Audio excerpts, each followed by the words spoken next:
Hello everyone! Welcome to Jennifer S. Channel. For today's video guys, kami po ay paalis na. Papunta pa lang po tayo mga kasari sa ating tindahan. At time check tayo mga kasari. Tingnan nyo po, malapit na po mag-8 o'clock ng umaga at hindi pa po tayo nakaalis. Andito na tayo mga kasari sa aking tindahan at nakapamili na rin ako ng mga gulay. At ito nakapamili ako nito. Meron tayo nitong gulay. At ito, yun, may mga dahon tayo. May talong na isang peraso. At meron pa tayo nito, ayan. Magluluto muna ako para meron tayong pang-almusal, ayan. And meron tayong isda. Piprito na muna tayo ng isda. Ito na, mga kasari, nakapagluto na tayo. Papatay na natin kasi ma-overcook na yung ating gulay. Tapos, nalinisan ko na rin itong ating isda. Ayan, hinati ko na rin at nalagyan natin ng asin. Kasi magpiprito tayo mga kasari. At pagkatapos ito tayo ay makapag-almusal na. Ganito lang ka-systematic dito sa aking little kitchen, dito sa aking tindahan. At ayan, tayo ay magpiprito na para makakain na tayo mga kasari. Perfect guys, ayan na yung prito natin. At isa na lang natira. Tapos, ito na yung ating gulay. Yes! Kakain na tayo mga kasari. Almost done. Ito na mga kasari, meron akong baon kasi ditong rice. Ayan. At ito yung naluto natin ngayon na naluto natin na gulay at may dalawa tayong prito dito. So, kain muna ako mga kasari. Kain pala tayo mga kasari. Hindi ako nag-aalok. Ayan. Kain na tayo. Simple at meron tayong juice dito. Ayan yung juice ko. Timpla rin ako ng juice. Alam niyo yung niluto ko. Sobrang simple lang to. Meron lang to. Mga gulay lang to mga kasari. Ito kalabasa.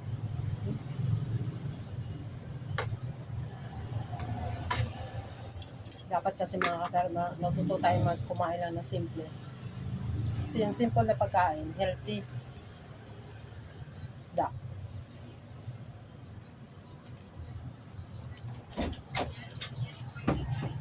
Kain na tayo. Tapos na ang juice na. Garing yun siya essence oil yun siya guys. Ay. Sobrang sikip lang ang kusina namin. Pero okay na rin. Pwede ka magluto. Yun ang maganda sa tindahan na to kasi pwede kami magluto. Juice. Ano tayo? Sarap kumain sa umaga kung meron kang gulay. Meron ka ring isda.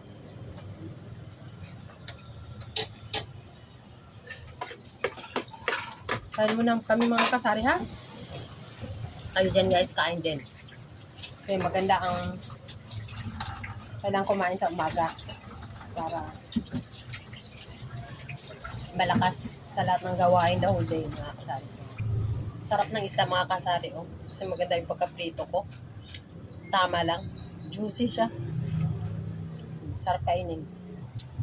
Lahat pala nito mga kasari na niluto ko. Minayaran ko nito kanina sa market. 247. 3 pesos ang change sa 250. Pero sulit na to in fairness mga kasari ha. Kasi dito kasi dito kami sa malapit sa city. Sa city talaga to. Marami mga nagtitinda dito ng mga pagkain. Luto na. Kaso hindi mo naman maliit konti lang ang kanilang gulay. 40 pesos na isang order para sa isang tao lang makakain. Almost 250 lang. Isda ka na. Gulay ka pa. Pwede mo pang kainin sa tanghali. Nanitira pa ako doon ng 2 pirasong ganitong isda. Pwede pa yun sa gabi. Diba? Tapos yung gulay, kalahati lang naman naluluto ko. Meron pa sa rep, nilagay ko. Yung talong at saka sayote, hindi ko pa niluto. Pwede pa yun sa gabi. Dagdagan mo na lang yun ng dahon. 'Di ba?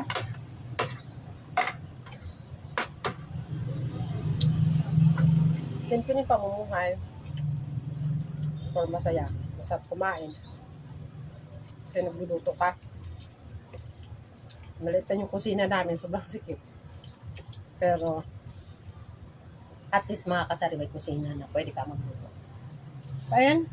That's all for today's video mga kasari.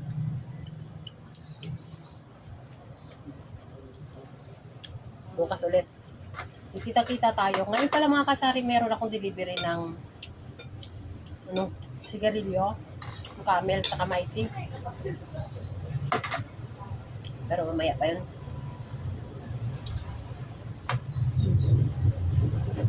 Pagkatapos kong kumain, siling area na tayo. Sawa ko na naman nakakain. Pagkatapos, maghahatid ng pagkain doon sa anak ko na nasa bahay. Yun na po. Thank you so much guys for watching and see you on my next vlog. Bye mga kasari.